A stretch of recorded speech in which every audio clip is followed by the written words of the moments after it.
Students, hope you all are fine. आज की video में हम लोग बात करेंगे हाइड्रोलिक ब्रेक्स की। तो इसको स्टार्ट करने से पहले देखते हैं इसकी कंस्ट्रक्शन कि क्या क्या इसके अंदर जो पीसीज हैं, क्या क्या चीज़ें, कौन सी चीज़ें जो है इसके अंदर यूज़ किए गए हैं, कौन से पार्ट्स का यूज़ किया गया है।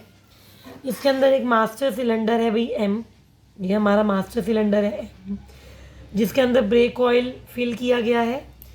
ये हमारा मास्टर सिलेंडर है एम, जिसके अंदर ब्रेक ऑयल फिल किया गया है, जो फिट है विद द पिस्टन पी, जिसमें पी पिस्टन जो है वो फिट की गई है। जो ये मास्टर सिलेंडर है, जो इसकी पिस्टन है पी, उसको जो हम लोगों का पैडल है एफ, जो पैडल है एफ, उस पैडल से कनेक्ट किया गया है। Piston is connected to the pedal F. Now the master cylinder, अब ये जो मास्टर सिलेंडर है जिसको मैंने बेसिकली एम से डिनोट किया है, बची हुई वीडियो में इससे आगे वाले इस टॉपिक में हाइड्रोलिक ब्रेक में मैं जहाँ जहाँ पर एम बोल रही हूँ समझ जाना कि मैं मास्टर सिलेंडर की बात कर रही हूँ। तो यहाँ पर जो हमारा एम है उसको सी से कनेक्ट किया गया है। सी क्या है हमारे यहाँ पर? सी है हमारे यहाँ पर व्हील सिलेंडर। सी है हमारे यहाँ पर व्हील, WHEEL, व्हील सिलेंडर, जिसको कनेक्ट किया गया है मास्टर सिलेंडर से थ्रो ट्यूब टी। क्या है यहाँ पर? बेसिकली मास्टर सिलेंडर एम को व्हील सिलेंडर सी से कनेक्ट किया गया है, ट्यूब टी के यूज़ करते हुए हमने उसको कनेक्ट किया है। जो हमारा व्हील सिलेंडर है सी, उसके पास दो पिस्टन्स हैं P1 एंड P2, जो कि आपको डायग्राम में, जो मैंने हाइड्रोलिक ब्रेक का जो डायग्राम ड्रॉ किया हुआ है यहाँ पर, उसमें विजिबल है कि हम लोगों का जो व्हील सिलेंडर है वो कनेक्टेड है दो पिस्टन्स के साथ, और जो दो पिस्टन्स हैं वो S1 और S2, यानी कि जो ब्रेक शूज़ हैं S1 और S2, जो ब्रेक शूज़ हैं, बेसिकली ये सब है क्या, ये जो आपके व्हीकल्स के अंदर व्हील पाए जाते हैं, पहिए पाए जाते हैं, उनके अंदर का सिस्टम है सारा। तो वो उसकी यहाँ पर बात हो रही है। जो हमारा मैंने कहा व्हील सिलेंडर है सी, उसके पास दो पिस्टन है P1 एंड P2, और ये जो पिस्टन्स हैं उनको ब्रेक शूज़ S1 और S2 से कनेक्ट किया गया है। Pistons are connected to the brake shoes S1 and S2। Working की बात कर लेते हैं। देखने से पहली बार में जब हम लोग हाइड्रोलिक ब्रेक का बारे में बात करते हैं, डायग्राम जब हम इसका देखते हैं तो देखने से लगता है पता नहीं क्या है, क्या किया होगा, कैसे हुआ होगा, बट एक बार समझ आ गया तो इतना टिपिकल नहीं है। एक बार अगर आप लोगों को समझ आ गया तो आपको इजी लगेगा टॉपिक। कहता है कि जब हमने ब्रेक के पैडल को प्रेस किया, when brake pedal is pressed. एक और चीज़ मैं बता दूं कि जो मैंने कंस्ट्रक्शन समझाई है उससे रिलेटेड जो मेन पॉइंट है, जो हाईलाइट्स हैं, वो मैंने यहाँ पर लिखे भी हैं। तो कंस्ट्रक्शन आपको इन 4 पॉइंट से डिफाइन करनी है जो मैंने यहाँ पर लिखी है। वर्किंग पर आते हैं। वर्किंग में क्या है, जब ब्रेक पैडल को प्रेस किया गया तो पिस्टन पी अंदर की तरफ मूव हुई।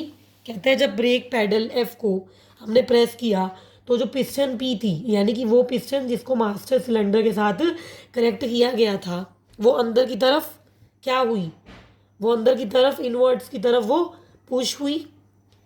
इनवर्ट की तरफ पुश हुई, या मैं यूँ कहूँ कि उसके अंदर जो लिक्विड भरा हुआ था उस पर प्रेशर बढ़ गया। The pressure on the liquid, the pressure on the liquid increases. और हमने पढ़ा था पास्कल लॉ में कि प्रेशर जो है वो सब पॉइंट पर लिक्विड में सेम तरीके का जो प्रेशर है वो लगता है। पास्कल लॉ याद कीजिए, नहीं याद तो पहले वाली वीडियोस जिसमें हमने पास्कल लॉ के बारे में, हमने variation of pressure with depth के बारे में इन सब टॉपिक्स की बात की थी, उनको देखिए, उनको पढ़िए, अपने आप पता चल जाएगा। क्या है भाई, कहता है प्रेशर जो है पिस्टन पी पर, पी पिस्टन कौन सी है, ऐसी पिस्टन जिसको मास्टर सिलेंडर से कनेक्ट किया गया, यानी कि एम से कनेक्ट किया गया है।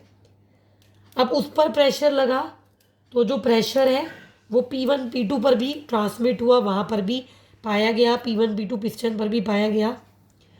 और जब P1 P2 पिस्टन जो बेसिकली हमारा व्हील सिलेंडर है उसके अंदर लगी हुई पिस्टन्स है, उसके साथ कनेक्टेड पिस्टन्स हैं, देखी गई हैं। तो वो कहता क्या है, वो कहता है कि जब पिस्टन P1 P2 पर प्रेशर लगा तो वो आउटवर्ड्स मूव हुई, when the pressure is exerted on the piston P1 and P2 they move outwards. P1 and P2 पर प्रेशर लगा, वो बाहर की तरफ मूव हुई, और जब वो बाहर की तरफ मूव हुई तो उन्होंने इनर रिम को, यहाँ पर जो इनर रिम है उसको प्रेस किया, उन्होंने इनर रिम को प्रेस किया और मेरा व्हीकल रुक गया। कहने का मतलब क्या है, जो मेरा P1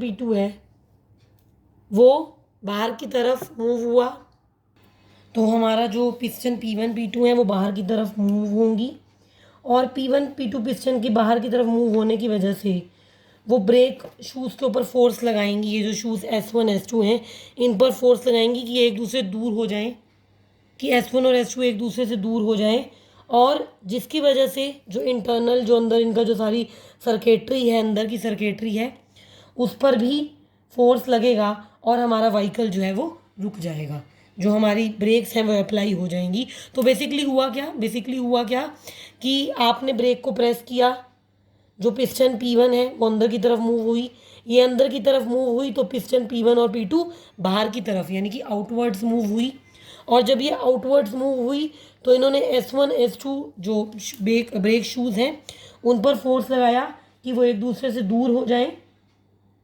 और क्योंकि उन्होंने उस पर फोर्स लगाया एक दूसरे से दूर हो जाए, पूरी इंटरनल सर्किटरी पर जो जोर है वो लगा, फोर्स एक्सर्ट हुआ और हमारा व्हीकल जो है वो रुक गया। So the vehicle stops and the brake action becomes operative in such way. तो ये तो हमने पढ़ा हाइड्रोलिक ब्रेक के बारे में। आगे चलते हैं हमने नेक्स्ट टॉपिक के बारे में। हमारा नेक्स्ट टॉपिक है surface tension. Let us look at that particular topic, surface tension. Surface tension की कुछ इंपॉर्टेंट टर्म्स जो आपको पता होनी चाहिए, जिससे कि आप लोग जब सरफेस टेंशन टॉपिक पढ़ें तो आपको एक एक चीज़ जो है वो अच्छे से क्लियर हो जाए। पहली टर्म है मॉलिक्यूलर रेंज। मॉलिक्यूलर रेंज क्या है?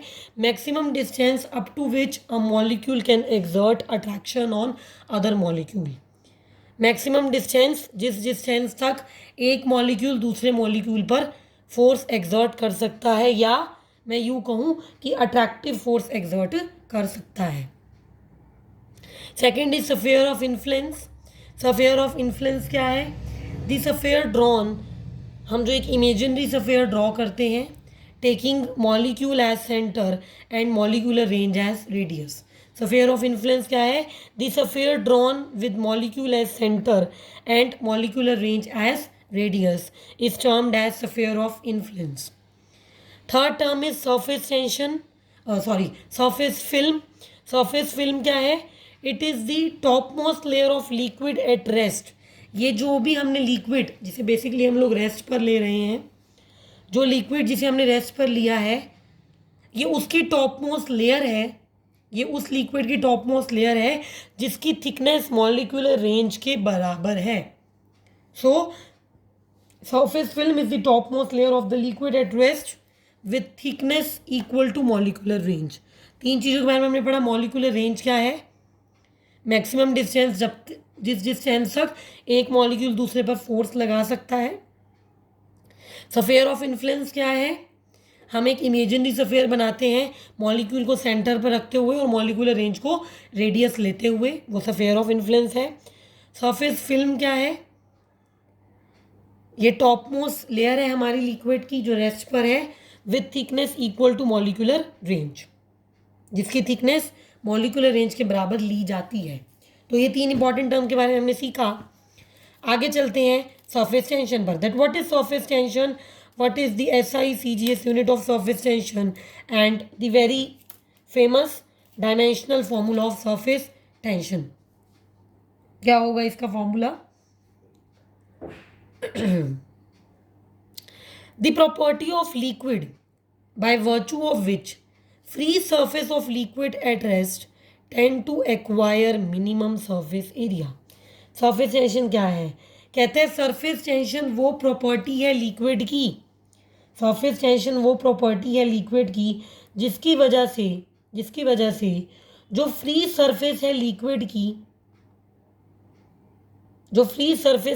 की, जो रेस्ट पर जिसे हम ले रहे हैं, जिसे हमने रेस्ट पर कंसीडर किया है, वो मिनिमम सरफेस एरिया एक्वायर कर लेती है। या वो कोशिश करती है कि वो मिनिमम सरफेस एरिया एक्वायर कर ले। अब मिनिमम सरफेस एरिया ही क्यों एक्वायर करना चाहती है भाई? रोल क्या है इस मिनिमम सरफेस एरिया का? We will study all these concept in coming articles, in coming theory portion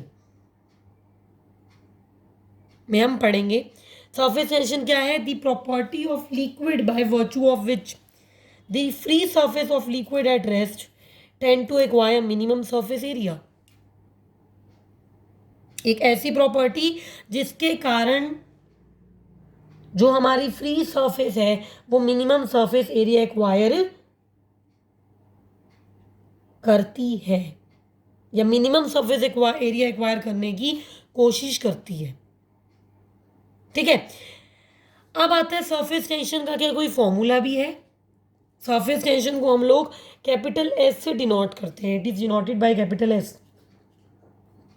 it is denoted by capital S. अब क्या सरफेस टेंशन का कोई हम कहें अगर क्या सरफेस टेंशन का कोई फॉर्मूला भी है? इसके बारे में हम बात कर लेते हैं। कहते हैं imagine a line A B drawn tangentially on liquid surface. मैंने एक लिक्विड लिया, मैंने उस पर एक लाइन ए बी इमेजिन की, सपोज की, और उसको टेंजेंशियली लिक्विड सरफेस पर ड्रॉ कर दिया। Imagine a line A B drawn tangentially on the liquid surface. Let F is the force acting on length L. F वो फोर्स है जो एल लेंथ पर लग रहा है। F is the force acting on the length L. Then surface tension S is equal to F by L. वो force जो L length पर लग रहा है, जब मैं उस फोर्स को लेंथ से डिवाइड कर देती हूँ, या मैं यूँ कहूँ कि सरफेस टेंशन क्या है, ये है force acting per unit length. Surface tension क्या है? It is defined as the force acting per unit length. मेरा सरफेस टेंशन है, जो यूनिट है हमारी सरफेस टेंशन की वो होती है न्यूटन पर मीटर। जो यूनिट है सरफेस टेंशन की, ऐसा यूनिट वो है न्यूटन पर मीटर। और जो हमारी सीजीएस यूनिट है वो है डायन पर सेंटीमीटर। सीजीएस यूनिट जो है सरफेस टेंशन की वो है डायन पर सेंटीमीटर, और ऐसा यूनिट है न्यूटन पर मीटर। इसके अलावा जो फॉर्मूला है, डायमेंशनल फॉर्मूला है सरफेस टेंशन का, वो है m1L0T-2। आज की वीडियो में हम लोगों ने बेसिक कॉन्सेप्ट की बात की सरफेस टेंशन के बारे में, कुछ टर्म्स जो सरफेस टेंशन से रिलेटेड है उसके बारे में बात की। कल की नेक्स्ट वीडियो में हम लोग और बात करेंगे सरफेस टेंशन की। इसके अलावा हम लोगों ने हाइड्रोलिक ब्रेक्स की बात की। We are going to continue the next topic from the next video. With this, be regular with videos, don't waste your time, study hard. Thank you.